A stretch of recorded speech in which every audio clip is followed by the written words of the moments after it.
नमस्कार। आज हम एक जरूरी विषय पर थोड़ी बात करेंगे। ग्रामीण विकास मतलब रूरल डेवलपमेंट। कोशिश ये रहेगी कि जो इसके सबसे अहम पहलू हैं उनको फटाफट समझ लें, एक क्विक रिवीजन जैसा। तो चलिए शुरू करते हैं। नमस्कार। हाँ, ये विषय वाकई बहुत अहम है, क्योंकि देखिए, भारत की असली तरक्की तो गांव के विकास से ही जुड़ी हुई है। हाँ, ये तो है। गांधी जी भी कहते थे कि असली भारत तो गांवों में बसता है। और आज भी सोचिए, देश की लगभग 2/3 आबादी वो खेती पर ही निर्भर है अपनी रोजी रोटी के लिए। बाप रे, 2/3। हाँ, और ग्रामीण भारत का एक बड़ा हिस्सा अभी भी मतलब गरीबी में जी रहा है। तो इसलिए गांव का विकास बहुत बहुत जरूरी है। तो फिर ये रूरल डेवलपमेंट असल में है क्या चीज, अगर बिल्कुल आसान शब्दों में समझना हो तो? देखिए, आसान शब्दों में कहें तो ये उन गांवों और देहाती इलाकों को बेहतर बनाने का एक प्रोसेस है जो विकास में पीछे रह गए हैं। और इसमें सिर्फ पैसा रुपया मतलब इकोनॉमिक तरक्की ही नहीं है, इसमें समाज का सुधार भी शामिल है। जैसे कि? जैसे अच्छी पढ़ाई लिखाई, बेहतर सेहत की सुविधाएं, लोगों के बीच जो भेदभाव है उसे कम करना। मतलब असल मकसद है लोगों का जीवन स्तर सुधरे, उनकी कमाई बढ़े और समाज में बराबरी आए। अच्छा, तो ये मतलब काफी बड़ा कॉन्सेप्ट हुआ। तो इसमें कौन से खास एरियाज हैं जिन पर ध्यान देना होता है? हाँ, कई अहम क्षेत्र हैं। पहला तो है ह्यूमन रिसोर्स डेवलपमेंट, यानी इंसान का विकास। इसमें आ गया पढ़ाई लिखाई, खासकर महिलाओं की शिक्षा, लोगों को नए हुनर सिखाना, मतलब स्किल डेवलपमेंट, और सेहत का ध्यान रखना, सफाई, स्वास्थ्य सेवाएं, ये सब। और इसके अलावा जमीन से जुड़े सुधार, लैंड रिफॉर्म्स, ये बहुत जरूरी हैं। फिर हर इलाके में जो भी उत्पादन के साधन है ना, जैसे जमीन, पानी। हाँ, जमीन, पानी, जंगल वगैरह, उनका सही से इस्तेमाल हो, उनका विकास हो। और हाँ, सबसे जरूरी बुनियादी ढांचा यानी इंफ्रास्ट्रक्चर, हाँ। जैसे गांव-गांव तक बिजली पहुंचे, खेतों को सिंचाई का पानी मिले, किसानों को आसानी से लोन यानी क्रेडिट मिले। लोन तो बहुत जरूरी है। बिल्कुल। फिर उपज बेचने के लिए बाजार हो, ट्रांसपोर्ट की सुविधा हो, जैसे गांव की सड़कें, हाईवे से जुड़ने वाली सड़कें, और खेती में नई खोज यानी एग्रीकल्चरल रिसर्च। हाँ, और शायद वो भी जो गरीब और कमजोर तबके हैं उनके लिए रोजगार के खास मौके बनाना। बिल्कुल सही, वो भी इसी का हिस्सा है। देखिए, जब इन सब चीजों में सुधार होगा, तभी तो गांव में जो लोग खेती करते हैं या खेती से अलग काम करते हैं, उनकी प्रोडक्टिविटी बढ़ेगी। सही बात है। उन्हें नए मौके मिलेंगे। जैसे आजकल फूड प्रोसेसिंग का बहुत जोर है, और जाहिर है अच्छी सेहत, साफ सफाई, सबके लिए शिक्षा, ये सब मिलकर ही गांव की तरक्की तेज करेंगे। चलिए, अब एक बहुत ही अहम मुद्दे पर आते हैं। खेती के लिए कर्ज मतलब एग्रीकल्चरल क्रेडिट। किसानों को इसकी जरूरत पड़ती क्यों है आखिर? देखिए, खेती का काम ऐसा है कि फसल बोने और फिर उसके बिकने और पैसा हाथ में आने तक काफी लंबा टाइम लग जाता है। हाँ, वो गेस्टेशन पीरियड जिसे कहते हैं। बिल्कुल।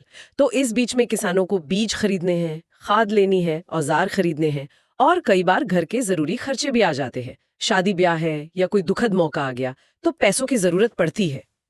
तो यही जरूरत उन्हें कर्ज लेने पर मजबूर करती है। और पहले तो सुना है कि साहूकार वगैरह बहुत शोषण करते थे। हाँ, वो तो था ही। आजादी के समय और उसके बाद भी काफी टाइम तक यही हाल था। गांव के जो साहूकार थे, व्यापारी थे, वो बहुत ऊंची ब्याज दर पर कर्ज देते थे। अच्छा। और हिसाब किताब में भी गड़बड़ी करके छोटे किसानों को कर्ज के जाल में मतलब डेट ट्रैप में फंसा लेते थे। फिर 1969 के आसपास जब बैंकों का नेशनलाइजेशन हुआ और उन्होंने थोड़ा सामाजिक जिम्मेदारी समझी, जिसे सोशल बैंकिंग कहते हैं, तब जाकर हालात कुछ सुधरे। बैंकों ने गांव और गरीबों को लोन देना शुरू किया।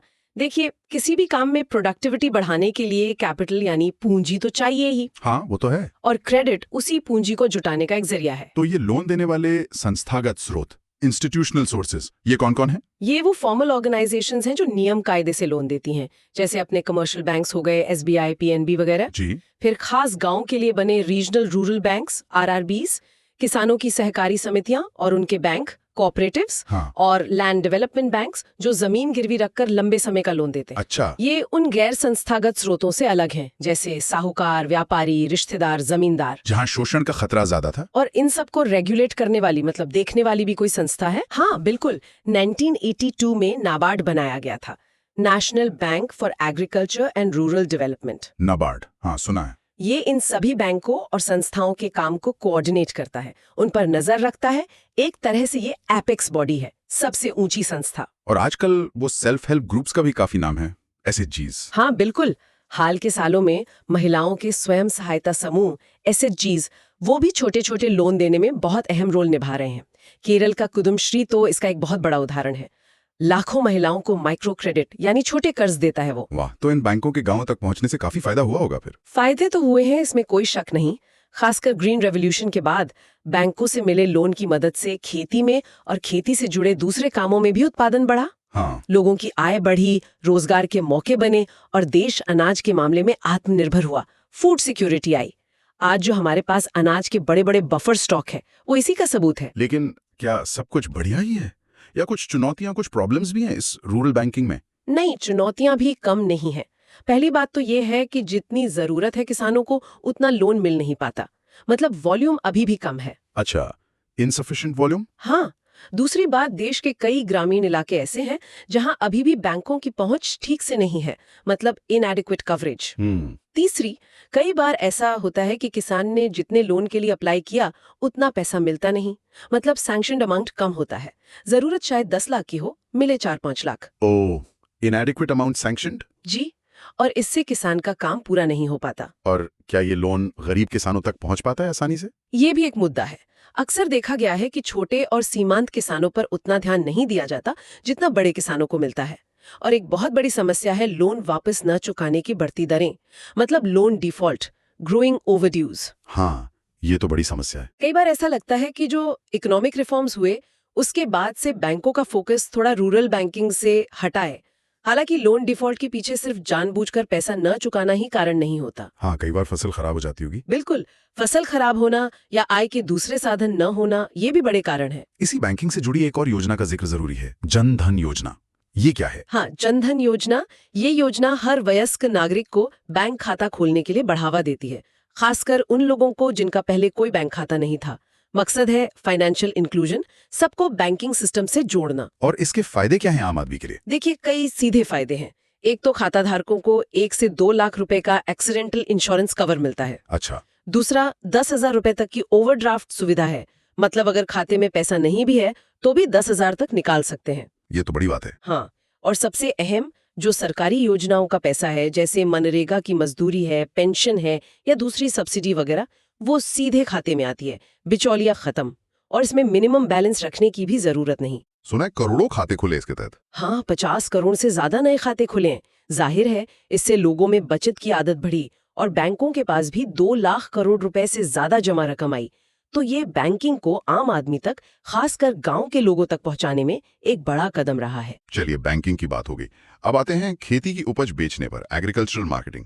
इसका मतलब सिर्फ बेचना तो नहीं होता होगा, है ना? नहीं, बिल्कुल नहीं। ये एक पूरी प्रक्रिया है। फसल के खेत से कटने के बाद से लेकर उसे ग्राहक यानी कंज्यूमर तक पहुंचाने की पूरी चेन। अच्छा, क्या क्या आता है इसमें? इसमें कई चीजें शामिल हैं, जैसे उपज को इकट्ठा करना, मतलब असेंबलिंग, फिर उसे संभाल कर रखना यानी स्टोरेज, उसकी प्रोसेसिंग करना, जैसे गेहूं से आटा या दलिया बनाना, फिर उसे मंडियों या शहरों तक ले जाना यानी ट्रांसपोर्टेशन, फिर पैकिंग करना, क्वालिटी के हिसाब से छांटना, मतलब ग्रेडिंग करना, और फिर आखिर में उसे बेचना यानी डिस्ट्रीब्यूशन।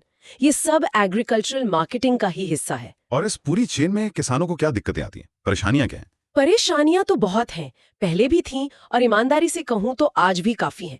जैसे मंडियों में वजन गलत तौलना, हिसाब में हेराफेरी करना।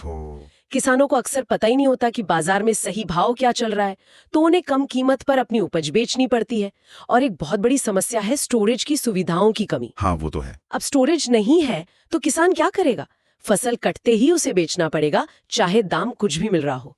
और कटाई के समय बाजार में सप्लाई ज्यादा होती है तो दाम वैसे ही कम होते हैं।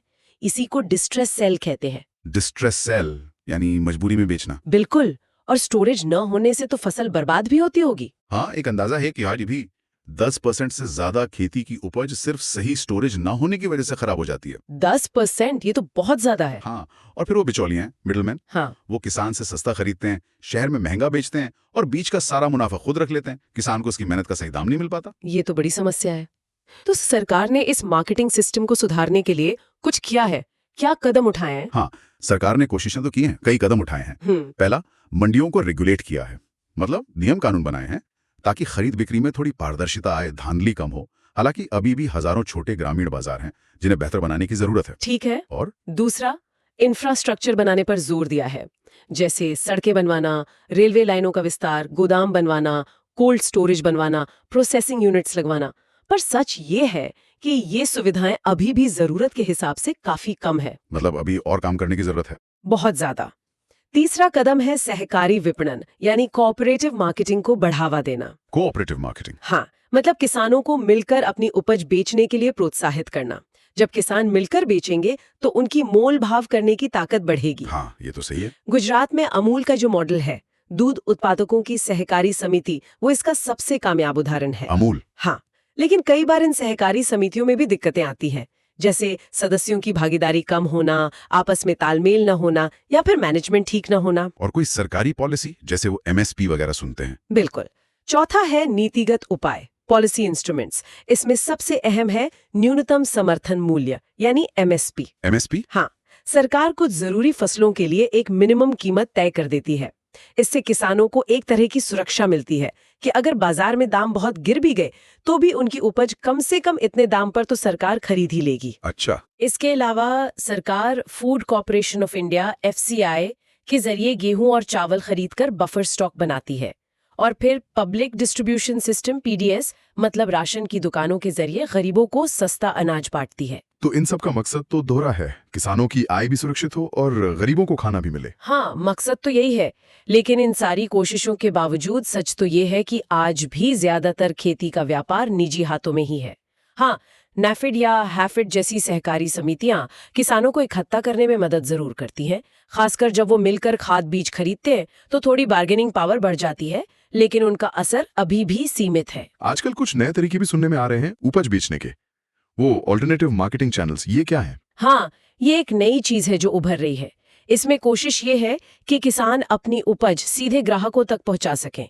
बीच के जो बिचौलिए हैं उन्हें हटा दिया जाए ताकि किसानों की आमदनी बढ़ सके। अच्छा, इसके कुछ उदाहरण हैं? हाँ, कई हैं, जैसे पंजाब, हरियाणा, राजस्थान में अपनी मंडी चलती है, पुणे के पास हडसपर मंडी है, आंध्र प्रदेश और तेलंगाना में रैथू बाजार हैं, तमिलनाडु में उजावर संडीज। ये सब किसान बाजार हैं जहाँ किसान सीधे अपना माल बेचते हैं। वाह, ये तो अच्छा है। इसके अलावा अब कई बड़ी फूड कंपनियां, नेशनल और मल्टीनेशनल, वो किसानों के साथ कॉन्ट्रैक्ट फार्मिंग कर रही हैं। कॉन्ट्रैक्ट फार्मिंग, ये क्या होता है? इसमें कंपनियां किसानों को पहले ही बीज, खाद वगैरह दे देती हैं और ये वादा करती हैं कि फसल तैयार होने पर वे उसे एक पहले से तय कीमत पर खरीद लेंगी। अच्छा। इससे किसानों का दाम गिरने का जो खतरा है, प्राइस रिस्क, वो कुछ कम हो जाता है और उन्हें एक पक्का बाजार मिल जाता है। हाँ, ये तो फायदेमंद लग रहा है। हाँ, हो सकता है, लेकिन इसमें यह भी देखना होता है कि छोटे किसानों को इससे कितना फायदा हो रहा है और कहीं उनकी निर्भरता कंपनियों पर बहुत ज्यादा तो नहीं बढ़ रही। यहाँ 2020 के कृषि कानूनों का जिक्र आ सकता है, जिन पर काफी बहस हुई थी, पर हम उस बहस में नहीं जा रहे हैं। ठीक है, चलिए अब एक और जरूरी कॉन्सेप्ट पर आते हैं, कृषि का विविधीकरण, डाइवर्सिफिकेशन ऑफ एग्रीकल्चर एक्टिविटीज। इसका क्या मतलब हुआ? डाइवर्सिफिकेशन का सीधा मतलब है बदलाव लाना या फैलाना। खेती के मामले में इसके दो मतलब हो सकते हैं। क्या क्या? पहला, फसल उगाने के तरीके में बदलाव, यानी सिर्फ एक दो पारंपरिक फसलें जैसे गेहूं चावल ही उगाते रहने की बजाय कई तरह की फसलें उगाना, मल्टी क्रॉपिंग। अच्छा, कई तरह की फसलें। और दूसरा मतलब? दूसरा मतलब है कि किसान सिर्फ फसल उगाने तक ही ना रुके, बल्कि खेती से जुड़े दूसरे काम भी अपनाए, जैसे पशुपालन है, गाय भैंस बकरी पालना, मुर्गी पालन है, मछली पालन है, या फिर खेती से थोड़ा हटकर दूसरे कामों में लगे, जैसे गांव में ही कोई छोटी मोटी इंडस्ट्री लगा ली, फूड प्रोसेसिंग का काम शुरू कर दिया, या फिर आजकल गांव में टूरिज्म को भी बढ़ावा दिया जा रहा है। लेकिन इसकी जरूरत क्यों है? किसान सिर्फ खेती ही क्यों नहीं कर सकते? जरूरत इसलिए है क्योंकि सिर्फ खेती पर निर्भर रहने में रिस्क बहुत ज्यादा है। रिस्क कैसा? सोचिए, अगर मानसून अच्छा नहीं हुआ या फसल का दाम एकदम से गिर गया तो किसान की तो पूरी कमाई चली गई। हाँ, ये तो है। डाइवर्सिफिकेशन से ये रिस्क कम होता है। अगर एक चीज में नुकसान हुआ तो शायद दूसरी चीज से कुछ सहारा मिल जाए। अच्छा। इससे साल भर कुछ न कुछ काम मिलता रहता है, खासकर उन मौसमों में जब खेती का काम कम होता है। लोगों की आय बढ़ती है, गरीबी कम करने में मदद मिलती है, और एक और बड़ी बात है, हमारी खेती पर जरूरत से ज्यादा लोग निर्भर हैं। हाँ, वो डिसगाइज्ड अनएम्प्लॉयमेंट वाली बात। बिल्कुल, डाइवर्सिफिकेशन उन्हें दूसरे ज्यादा फायदेमंद कामों की तरफ ले जा सकता है। तो खेती से जुड़े दूसरे फायदेमंद काम कौन से हो सकते हैं? मतलब डायनामिक सेक्टर कौन से हैं? जैसे पशुपालन, मछली पालन, बागवानी तो है ही। इनके अलावा एग्रो प्रोसेसिंग यानी खेती की उपज से दूसरी चीजें बनाना, फूड प्रोसेसिंग, इनमें बहुत स्कोप है। गांव में टूरिज्म को बढ़ावा देना, ये सब तेजी से बढ़ सकते हैं। और जो पारंपरिक काम है? हाँ, जो पारंपरिक काम है जैसे मिट्टी के बर्तन बनाना, दस्तकारी यानी हैंडीक्राफ्ट्स, हथकरघा यानी हैंडलूम्स, इनमें भी अभी बहुत संभावनाएं हैं। बस उन्हें थोड़ा मॉडर्न तरीके से करने और मार्केट से जोड़ने की जरूरत है। तो चलिए इन विकल्पों पर पशुपालन, मछली पालन और बागवानी थोड़ी और बात कर लेते हैं। पहले पशुपालन यानी एनिमल हस्बेंड्री या लाइफ स्टॉक। हाँ, तो भारत में ज्यादातर किसान खेती के साथ साथ पशुपालन करते ही हैं। गाय, भैंस, बकरी, भेड़, मुर्गी वगैरह पालते हैं। इसी को मिक्स्ड फार्मिंग कहते हैं। इससे उन्हें सिर्फ दूध, अंडे, मांस ही नहीं मिलता, बल्कि गोबर से खाद और ईंधन भी मिल जाता है। ये उनकी आय का एक रेगुलर जरिया बनता है और सिर्फ खेती पर उनकी निर्भरता कम करता है। और ये छोटे किसानों और महिलाओं के लिए तो शायद और भी ज्यादा अहम है। बिल्कुल। देश के करीब 7 करोड़ छोटे और सीमांत किसान और भूमिहीन मजदूर पशुपालन से अपनी रोजी रोटी कमाते हैं, और इस काम में महिलाओं की भूमिका तो बहुत ही बड़ी है। हाँ। ऑपरेशन फ्लड या जिसे श्वेत क्रांति कहते हैं, उसने दिखाया कि कैसे संगठित तरीके से दूध उत्पादन बढ़ाकर लाखों लोगों की जिंदगी बदली जा सकती है। गुजरात का अमूल मॉडल इसका सबसे बड़ा सबूत है। सही बात है। हालांकि एक बात है कि भारत में पशुओं की संख्या तो दुनिया में सबसे ज्यादा है, पर उनकी प्रोडक्टिविटी मतलब दूध देने की क्षमता वो अभी भी कई देशों से कम है। अच्छा। इसके लिए अच्छी नस्लें तैयार करना, बेहतर चारा उपलब्ध कराना, पशुओं के इलाज की अच्छी सुविधाएं देना और लोन आसानी से मुहैया कराना, ये सब जरूरी है। ठीक है, अब बात करते हैं मछली पालन यानी फिशरीज की। मछली पालन भी ग्रामीण आय का एक बहुत बड़ा जरिया बन सकता है और बन भी रहा है। हमारे देश में जो कुल मछली उत्पादन होता है उसका करीब 65% तालाबों, नदियों, झीलों वगैरह से आता है, मतलब इनलैंड सोर्सेस से। अच्छा, इनलैंड से ज्यादा? हाँ, और बाकी 35% समुद्र से यानी मरीन सेक्टर से। ये हमारी जीडीपी का लगभग 0.9% हिस्सा है। पश्चिम बंगाल, आंध्र प्रदेश, केरल, गुजरात, महाराष्ट्र, तमिलनाडु, ये राज्य इसमें आगे हैं। लेकिन जो मछुआरा समुदाय है उनकी हालत कैसी है? क्या उन्हें इसका पूरा फायदा मिल पा रहा है? देखिए, मछुआरा समुदाय में अक्सर गरीबी, कम रोजगार, अशिक्षा और कर्ज की समस्याएं देखने को मिलती हैं। ये एक कड़वी सच्चाई है। हालांकि मछली पकड़ने का काम ज्यादातर पुरुष करते हैं, लेकिन मछली बेचने और एक्सपोर्ट करने के काम में करीबन 60% महिलाएं लगी हुई हैं। तो उनके लिए आसान लोन की व्यवस्था करना बहुत जरूरी है, खासकर एसएचजीज या कोऑपरेटिव्स के जरिए। इसके अलावा जरूरत से ज्यादा मछली पकड़ना यानी ओवरफिशिंग और पानी का प्रदूषण, ये भी इस सेक्टर के लिए बड़ी चुनौतियां हैं। और तीसरा विकल्प आपने बताया था बागवानी यानी हॉर्टिकल्चर। जी, हॉर्टिकल्चर मतलब फल, सब्जियां, फूल, औषधीय पौधे, मसाले वगैरह उगाना।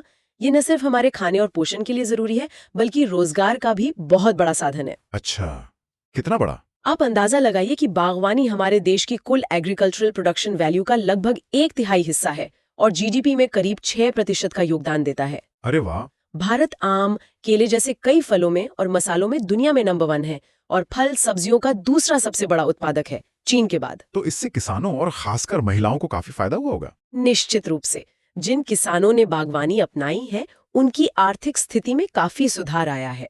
और इसमें महिलाओं के लिए भी बहुत काम है, जैसे फूलों की खेती करना, नर्सरी चलाना, बीज तैयार करना, फल सब्जियों की प्रोसेसिंग करना। ये सब काम महिलाएं काफी करती हैं। कोई उदाहरण है इसका? हाँ, तमिलनाडु का टैनवा प्रोजेक्ट है, तमिलनाडु वुमेन इन एग्रीकल्चर। वहाँ महिलाओं को खेती की नई तकनीक और बागवानी की खास ट्रेनिंग दी जाती है। ये बहुत अच्छा उदाहरण है। लेकिन इसमें भी कुछ सुधार की गुंजाइश होगी निश्चय। हाँ, बिल्कुल। बागवानी को और बढ़ाने के लिए अच्छे इंफ्रास्ट्रक्चर की सख्त जरूरत है, जैसे गाँव में बिना रुकावट बिजली मिले, कोल्ड स्टोरेज हो ताकि फल सब्जियां खराब ना हो। हाँ, वो बहुत जरूरी है। माल बेचने के लिए अच्छे बाजार हों, छोटी छोटी प्रोसेसिंग यूनिट्स लगें और किसानों तक नई टेक्नोलॉजी पहुंचे।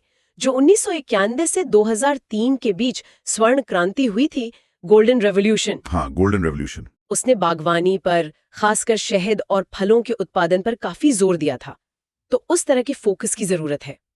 चलिए अब आखिर में बात करते हैं सस्टेनेबल डेवलपमेंट यानी टिकाऊ विकास और ऑर्गेनिक फार्मिंग यानी जैविक खेती की। ये जैविक खेती होती क्या है? जैविक खेती, देखिए, खेती करने का वो तरीका है जिसमें हम केमिकल वाले खाद यानी फर्टिलाइजर्स और केमिकल वाले कीटनाशक यानी पेस्टिसाइड्स, इनका इस्तेमाल नहीं करते। अच्छा, तो फिर क्या इस्तेमाल करते हैं? उनकी जगह हम कुदरती चीजों का इस्तेमाल करते हैं, जैसे गोबर की खाद है, केंचुए की खाद है जिसे वर्मी कंपोस्ट कहते हैं, हरी खाद है, इस तरह की ऑर्गेनिक चीजें। ये पर्यावरण के लिए भी बेहतर है और जमीन की सेहत भी लंबे समय तक बनी रहती है। सुनने में तो ये बहुत ही अच्छा लग रहा है। इसके फायदे क्या क्या हैं?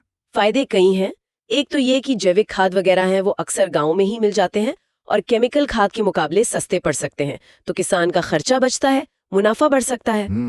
दूसरा, आजकल पूरी दुनिया में ऑर्गेनिक खाने की मांग बहुत बढ़ रही है, तो अगर किसान ऑर्गेनिक उगाता है तो उसे एक्सपोर्ट करके अच्छी कीमत मिल सकती है। हाँ, हेल्थ कॉन्शियसनेस बढ़ रही है। बिल्कुल। तीसरा, माना जाता है कि ये खाना ज्यादा पौष्टिक और सेहतमंद होता है क्योंकि इसमें जहरीले केमिकल नहीं होते, पेस्टिसाइड फ्री होता है। और रोजगार के लिहाज से भी कुछ फायदा है इसका? हाँ, ये भी एक अहम बात है।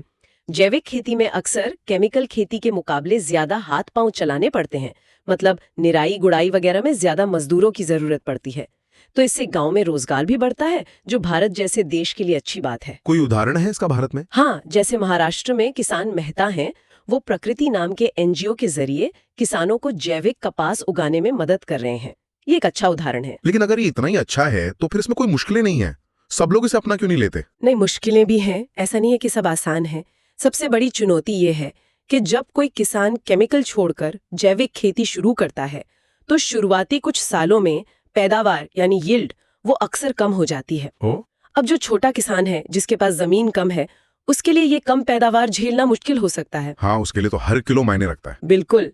और उपज की क्वालिटी पर भी कुछ असर पड़ सकता है। कैसा असर? जैसे जैविक तरीके से उगाई गई फल सब्जियां शायद उतनी चमकदार न दिखें जितनी केमिकल वाली दिखती हैं, उन पर दाग धब्बे ज्यादा हो सकते हैं और वो जल्दी खराब भी हो सकती हैं, मतलब उनकी शेल्फ लाइफ कम होती है। अच्छा। साथ ही हर मौसम में हर तरह की फसल उगाना जैविक तरीके से शायद उतना आसान न हो जितना केमिकल से होता है, विकल्प थोड़े सीमित हो जाते हैं। यानी किसानों को इसके लिए तैयार करना, उनमें जागरूकता लाना, ये भी एक बड़ी चुनौती है। बहुत बड़ी चुनौती है। किसानों तक सही जानकारी पहुंचाना, उन्हें ट्रेनिंग देना और उन्हें इसे अपनाने के लिए प्रेरित करना, ये सब जरूरी है।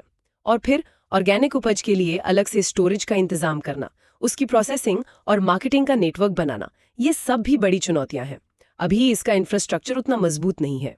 तो ये एक तरह का ट्रेड ऑफ है, संतुलन बनाना पड़ता है। हाँ, आप कह सकते हैं।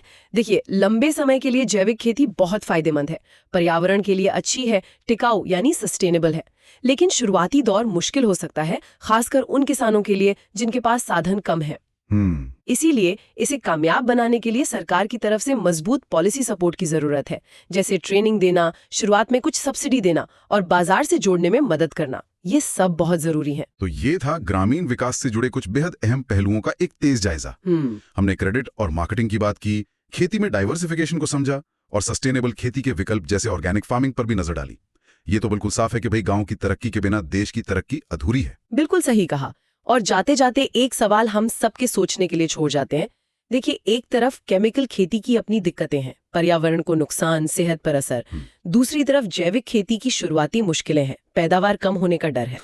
ऐसे में हमारे गांव और हमारे किसान बिना अपनी खाद्य सुरक्षा यानी फूड सिक्योरिटी और अपनी रोजी रोटी यानी लाइवलीहुड से समझौता किए कैसे ज्यादा टिकाऊ और फायदेमंद खेती के तरीकों की तरफ असरदार तरीके से बढ़ सकते हैं? ये तो बड़ा सवाल है। और क्या इसमें टेक्नोलॉजी, खासकर इंफॉर्मेशन टेक्नोलॉजी यानी IT, कोई भूमिका निभा सकती है? जैसे किसानों तक सही जानकारी पहुंचाना, मौसम का हाल बताना, बाजार के भाव बताना, क्या IT इसमें एक बड़ा साधन बन सकता है? इस पर सोचना बहुत जरूरी है, क्योंकि यही रास्ता हमें सही मायने में सतत विकास और रोजगार की तरफ ले जाएगा।